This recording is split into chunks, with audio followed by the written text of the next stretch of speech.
Give us just a second, folks.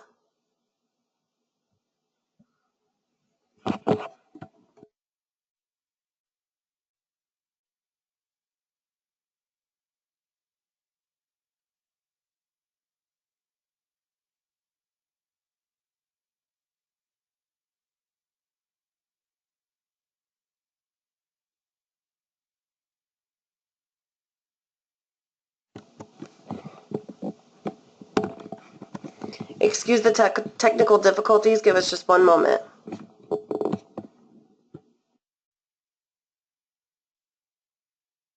Hello, can you hear me? Okay, I can hear you, Alex. Go ahead. Okay. Does it still work? Yes, perfectly. Thank you. Okay, perfect. Okay, then welcome everyone. So this is Alex from the Swiss Auto ID Lab. I'm here together with Klaus. Hi. And we want to show you basically 3 topics today that we have been working on. Klaus and I are presenting on behalf of our team. And we have 3 topics. After each topic we have around 2 to 3 minutes also for questions available. So we hope that this is also a chance to be interactive. Otherwise you have our contact details where you can follow up. So just to start off again, you probably know what we're doing with the lab. So we're a research partner of GS1. We focus on Internet of Things at the Swiss lab, especially in the retailing context.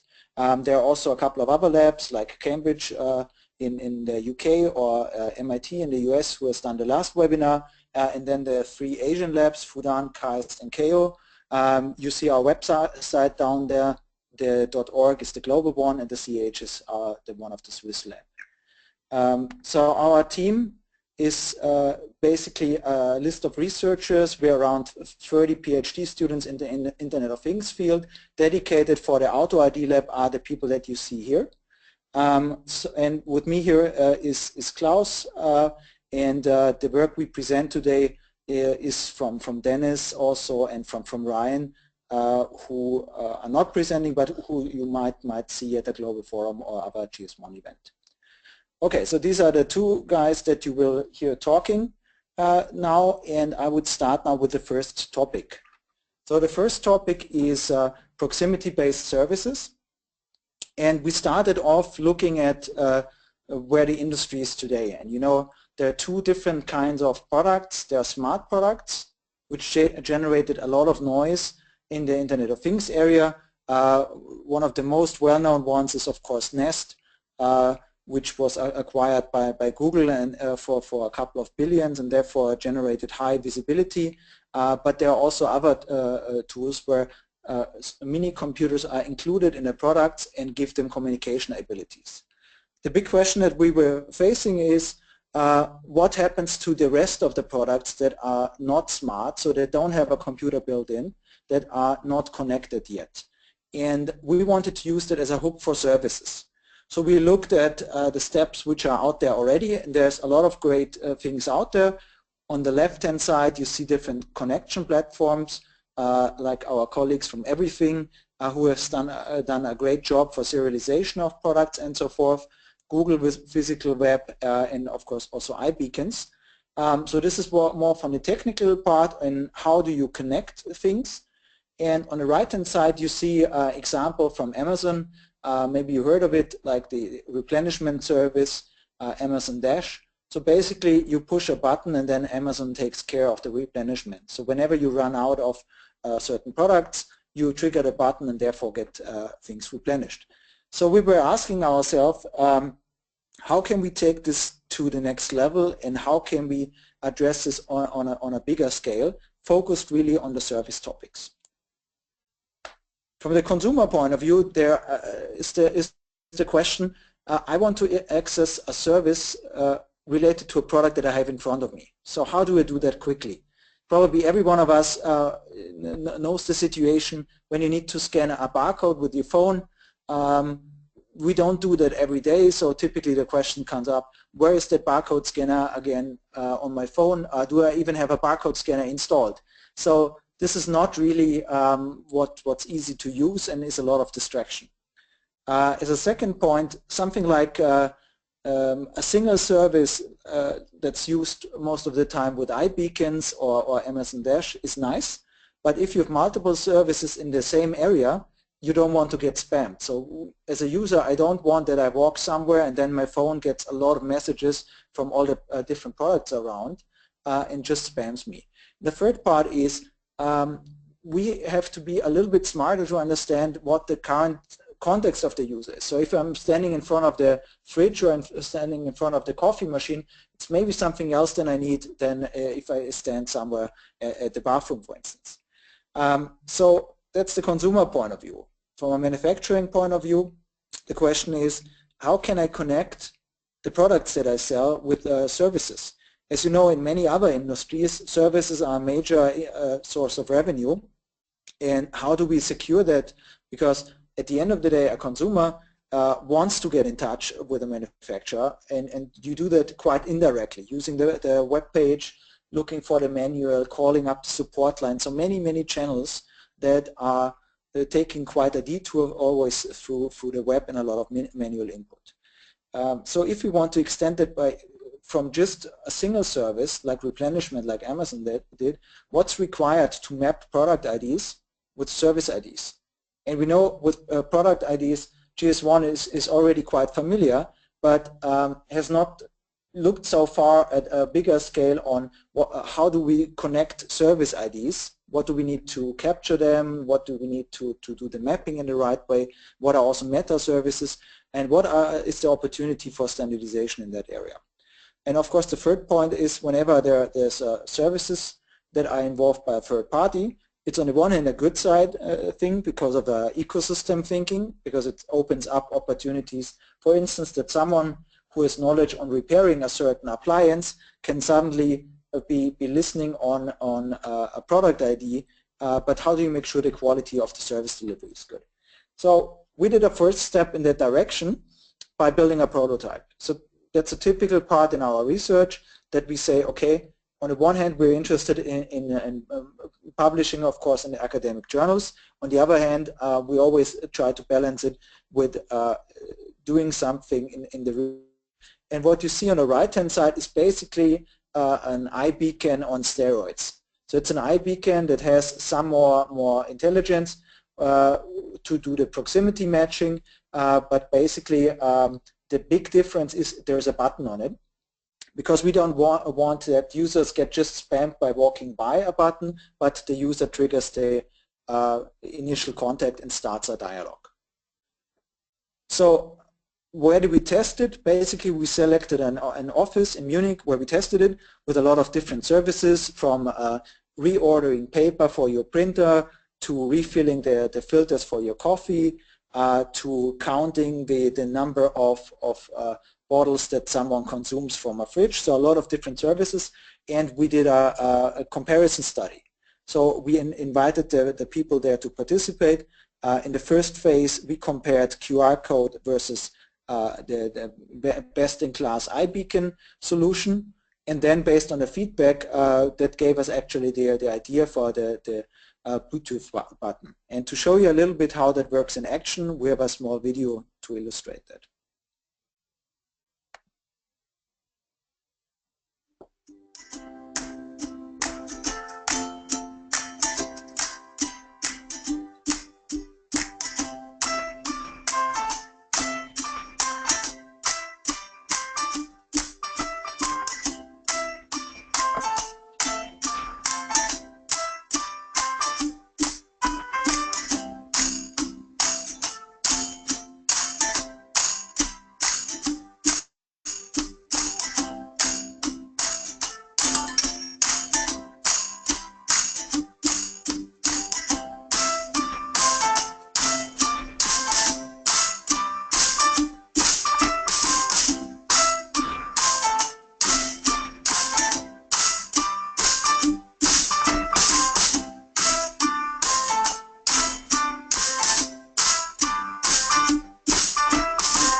Okay, so that's of course just a simple demo, but basically what we found out is scanning a QR code is quick and stable, but it's annoying in the long run. So we tested it over a couple of weeks. In the situation that you use iBeacons in the, let's say, classical marketing way, we saw that people have reported quite a high issue of information overload. So only 10% of the messages only got a response by people, and they were kind of annoyed by that part. Some of them turned even the Bluetooth function often. And so it sounds like a small difference that we made by just optimizing that the user experience in letting the user trigger the interaction first. But actually this was in this case the best solution, and they liked it quite a lot. So now the first part of the research that we did was focused on how can we make the user interaction more smoothly and more intuitive, bound to the current context, that it works with many different users in a way that as a user you start the dialogue. In the future research we want to look at, okay, if we had a mapping from products to services, what kind of services would be there included, how can a manufacturer benefit, and what could be a potential role for GS1? So that's one of the questions that we're looking at. And the second part is, with all the technology trend a couple of years ahead for augmented reality, it's an obvious question of what if we can recognize the objects and thereby do the matching of the different products. So you look at something and immediately with using image recognition you understand what kind of product it is. So these are two things that we want to look at in the future, but already right now we found it quite interesting in deploying such a scenario with multiple beacons, multiple scanning technologies, and multiple services. Okay, so that was a brief overview of this research project where Ryan worked on. I think now we can take a few questions.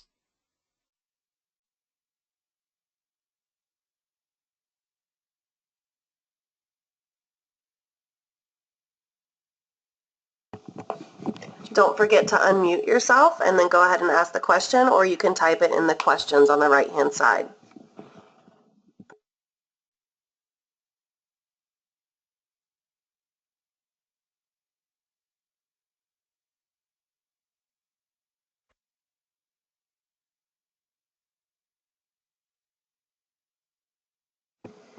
Okay, Alex, we can go ahead and get started, and if we have questions, we'll follow up with those in just a few.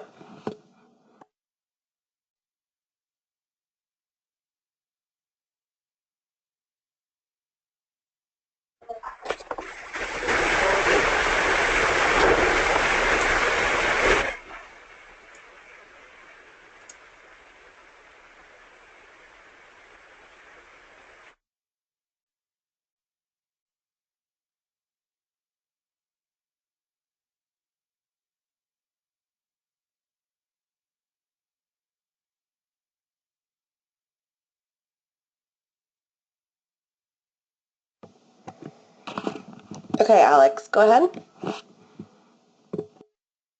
Okay, thanks a lot. So it was still on mute, so I think after the session you have to, after the questions, you have to unmute me. Okay, now I would hand over to Klaus, who will show a little bit about why and how hackathons can be useful in the GS1 context. Hi everybody, hope you're doing well. I'll show you a bit the world of hackathons. It's always a difference if you are attending one than seeing this, but I try to make it as realistic as possible. And I will not only talk about hackathons, but also about pizza, because that's one question that I'm going to bring to you today, what a 213 square meter pizza has in common with healthy nutrition. So let's get started. So what is the whole idea about hackathons?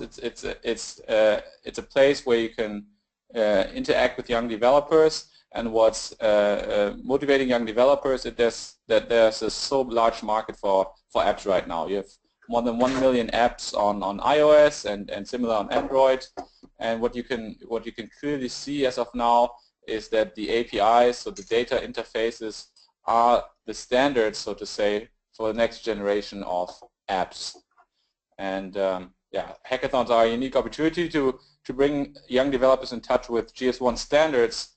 And since it's a so different world, we see hackathons as a chance of bringing these two worlds together. And we ask ourselves, why aren't APIs yet a fundamental part of the GS1 world?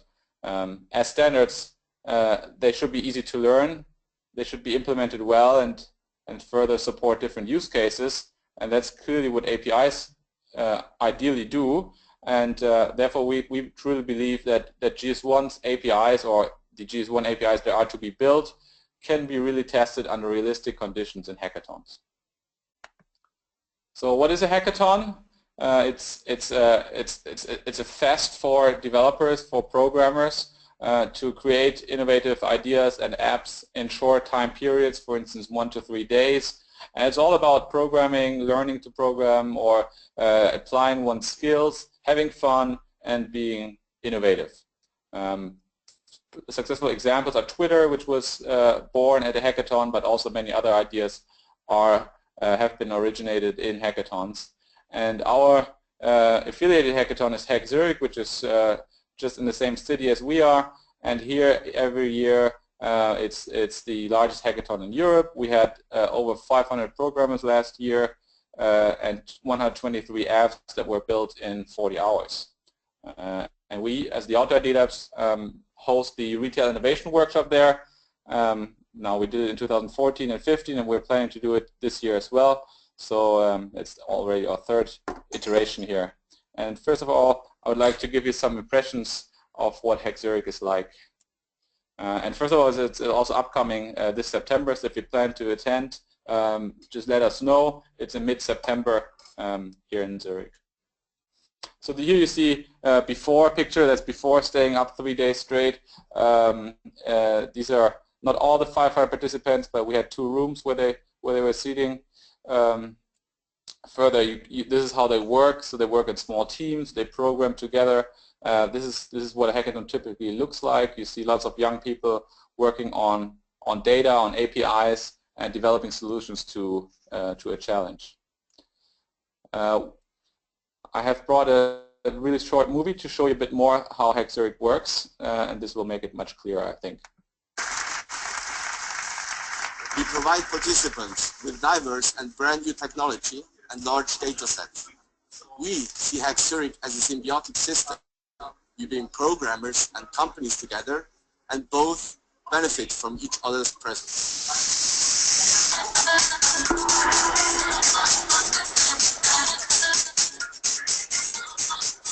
Our 40 hours non-stop hackathon in the heart of Europe is now the largest on the continent. We provide awesome workshops, travel reimbursements, free massage, and lots of food, hoping to make ETH Zurich an unforgettable experience even for people who attend many hackathons.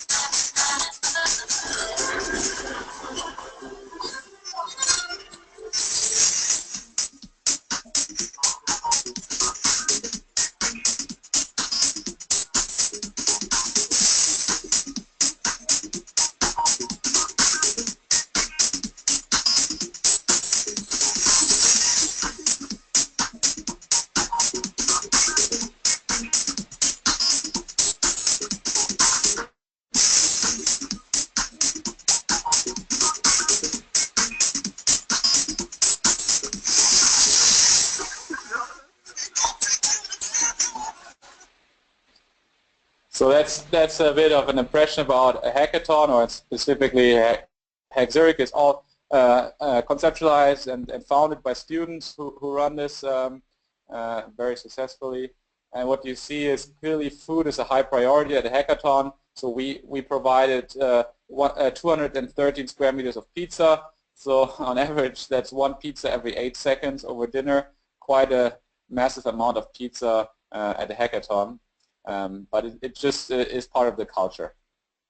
Lots of sponsors share the enthusiasm for hackathons. So you see all kinds of brand names. GS1 is on the top right.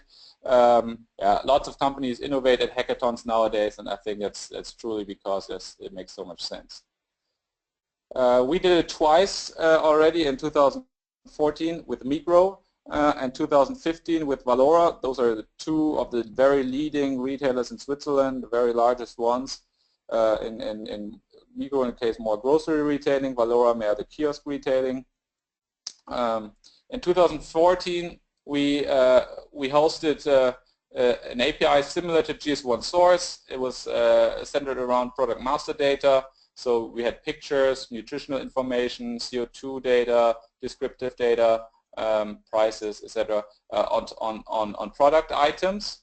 And we asked participants to come up with ideas on APIs of any kind on top of those GS1 Source similar data sets. And this is what they came up with. You could see here 15 apps in 40 hours. That's quite an accomplishment for the short time given. And those apps, they rank from games to meal planners to diabetes tracker to self-scanning services, to tracking, tracing, quantification of consumptions. Very different ideas were born there. In 2015, we shifted a bit towards more the payment level and couponing. So we had 3 APIs there. One was a payment of credit cards at the point of sale, payment events. We had digital coupons, digital coupons that were presentable within apps. And we had third, but not last, we had purchasing basket, so users' very own itinerary of shopping history. And users were asked, participants were asked to build apps on top. And here were 10 apps that were born there, all again very, very unique and very different, very creative.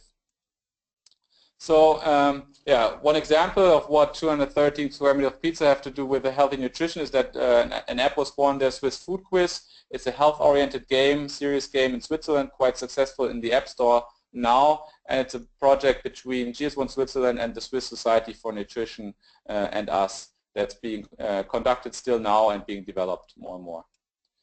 Yeah, to summarize, why is it important to check whether our GS1 APIs are ready for developers? It's do they fulfill the criteria of easy to learn? I would say yes and no. There's simply no participant really familiar with the GS1 system as of now, so we need to make sure in the future those APIs are easy to learn, easy to understand, well prepared, but still people are able to build something in 40 hours. Are our APIs well implemented? Yes. I would say again, some are, some not so much. So we clearly need to take those learnings, for instance, on the technical side regarding REST and JSON. We must make sure that at such hackathons, key people are interacting with the developers to learn how to improve the APIs. Big issues were missing data and data quality, of course, which is a big topic. And the third criterion that GS1 APIs need to comply with is supporting different kinds of use cases. So I think it's clearly possible. We saw lots of apps that were developed on top of our retail APIs, and I think in the future this should also be a criteria towards our own GS1 API development to make it extendable to further use cases. Yeah, that's it in terms of hackathons. If you have any question, please go ahead now and do that. Okay, we've got 2 questions in here for you. One was, what happened to these hackathon apps, the best ones? Of course, they were all, the best ones were awarded with prizes, so people might get hired by Google and the like. So for instance, the top teams usually get an offer from Google for internships or jobs. Some projects are being conducted, turned into startups. So for instance, there's a Optonaut, it's a virtual reality startup from Germany. It's very successful now, moved to London. That was born in ETH Zurich. Our Swiss Food Quiz is becoming a more and more clearly visible app in Switzerland that's being developed more and more. And there's also use cases that are not staying independently but might become part of a Migros app. So for instance, they were inspired by the quantification methods and integrated those in their other apps. So there's multiple ways that technology hits reality. There's one more. There's an app, Bingo, from last year that's being turned into practice now with Valora. So also it's actually what the retailers make out of it. If they're motivated, they can really bring those apps onto the market and see those products growing. But on the other side, it's a prototype, so you have to be realistic that what is being built in 40 hours is not ready for end consumers usually. But if you're willing to go the extra mile afterwards, then you can build something. Yeah. Just to add one more thing, like for us as a research institution, for several of the people, we also offer the chance to continue their project as a master thesis, to do some studies in that context. And on the other hand, of course, it's also good. Some projects which continue are typically the best ones with the most motivated people. And we try to do the matchmaking between the industry on the one hand, and on the other hand, the students that are really willing to change things. Great. We have one more question, but I just want to remind everybody, if you do have a question, go ahead and hit the raise hand button, and we'll get to you next. We have a few to answer, Alex, from the last section, but one other question for the hackathons is what else could GS1 do to help make these more successful, the apps from the hackathons, or the hackathons in general?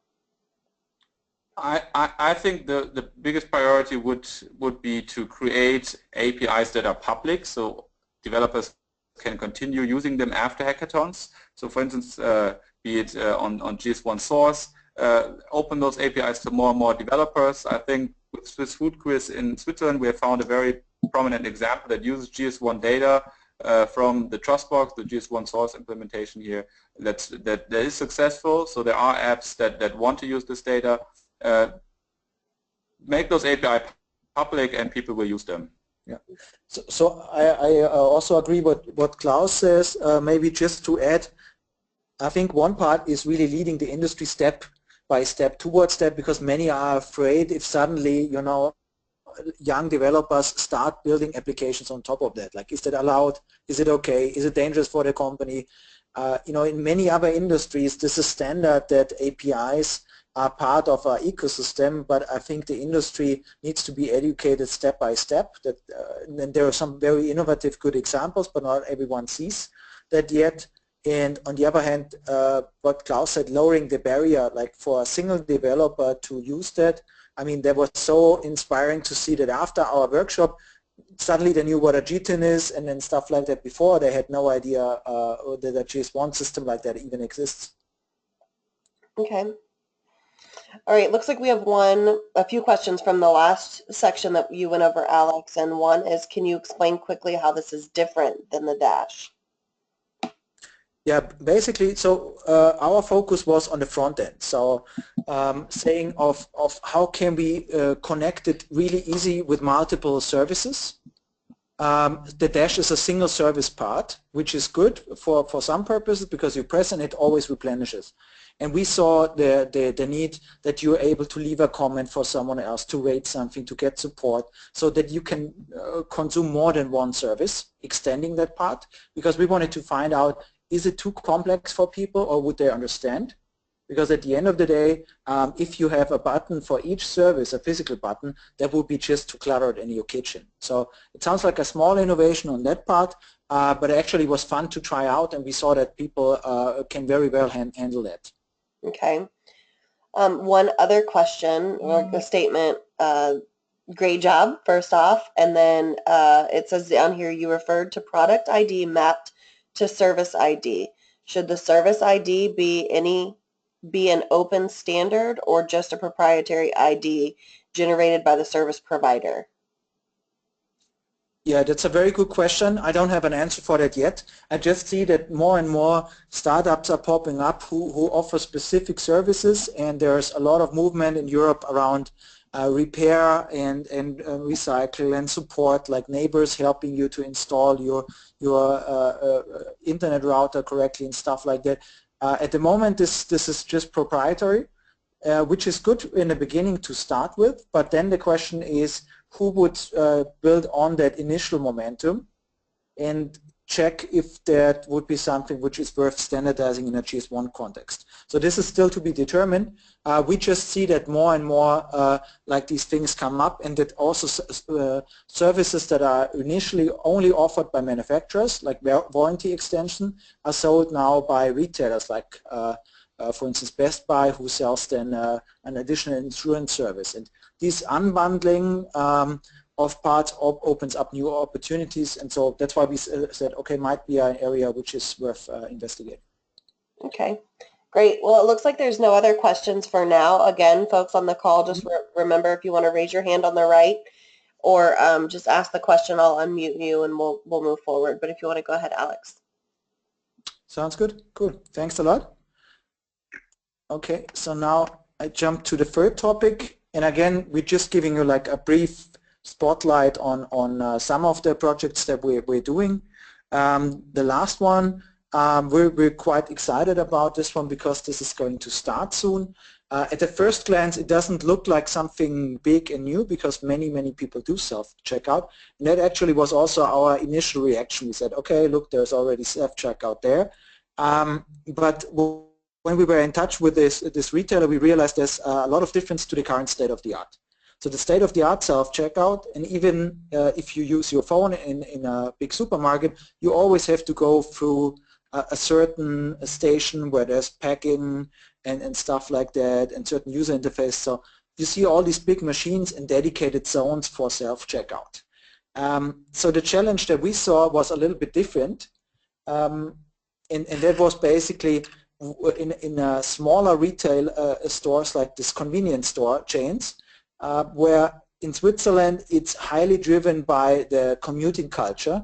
So these stores are around all of the train stations, and there are a couple of issues there that if, for instance, the train connection is short, people sometimes just walk out of the store again because it takes too long or I would miss the connection.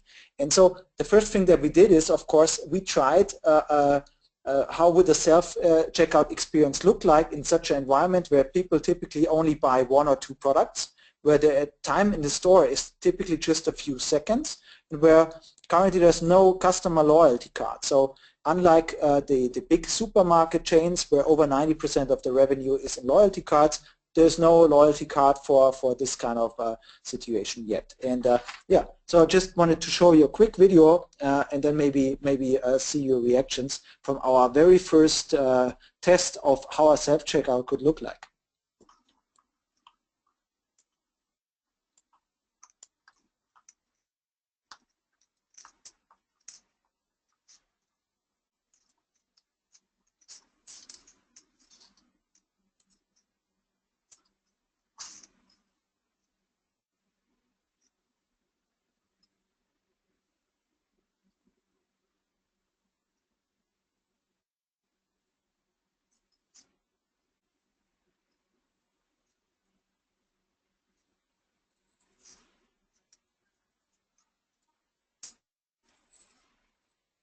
So we cut out the part where the store owner is chasing our student. Now, basically, this was a first test where we saw, okay, what makes the situation so difficult for us? And that is, how will our other customers react? Will theft go up? Will it go down? And how do you make it that people feel comfortable with it? So, unfortunately, there's no space like this Quillatron thing, whatever that is for large airport security, so we don't have space to add any fancy security measures. So our situation is a little bit different. So on the one hand, as mentioned, it's very fast-paced. We have high lost sales at the moment, especially at peak hours. Train schedules play a key role, where typically you cannot serve all the customers to that time. And on the other hand, the retailer wants to know a little bit more about their customers. So how many people are recurring, what else do they buy, how can loyal customers be rewarded?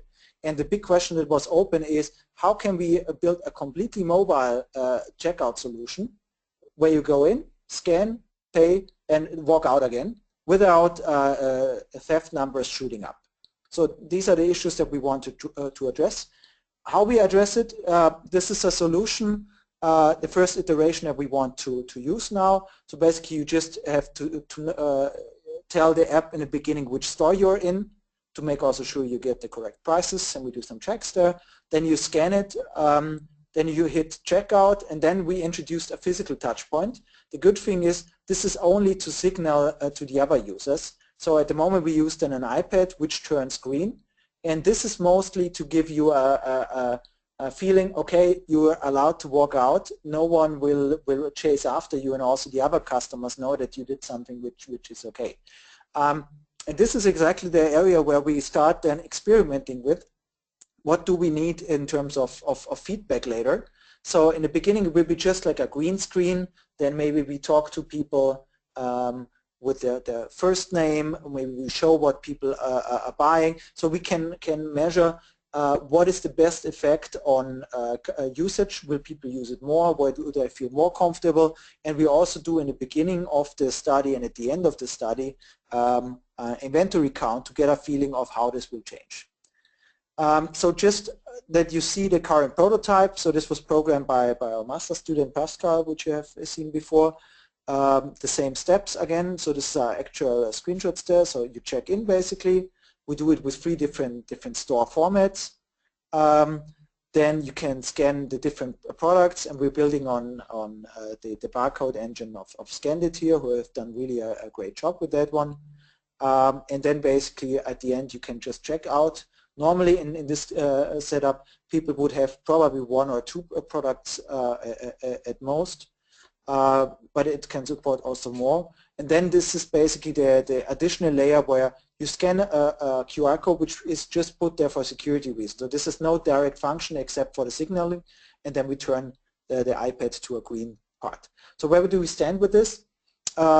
We manipulate, of course, a lot of the experimental settings to find out what target group does this work best, what feedback method does work best. The initial study will be started in mid-May, will be around 8 weeks with 3 stores in Zurich main station, so one of the really prominent locations.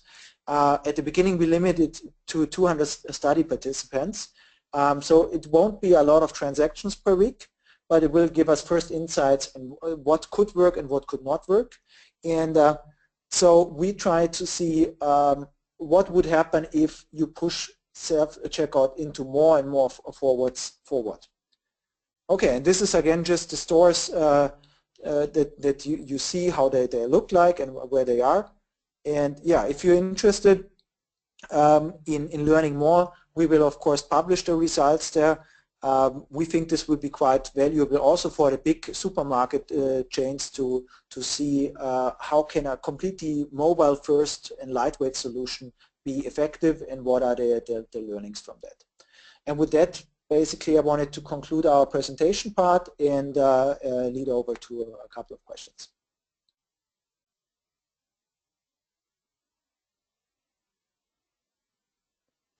Great, thank you for that. Does anyone have any questions? I'll give you a moment to raise your hands.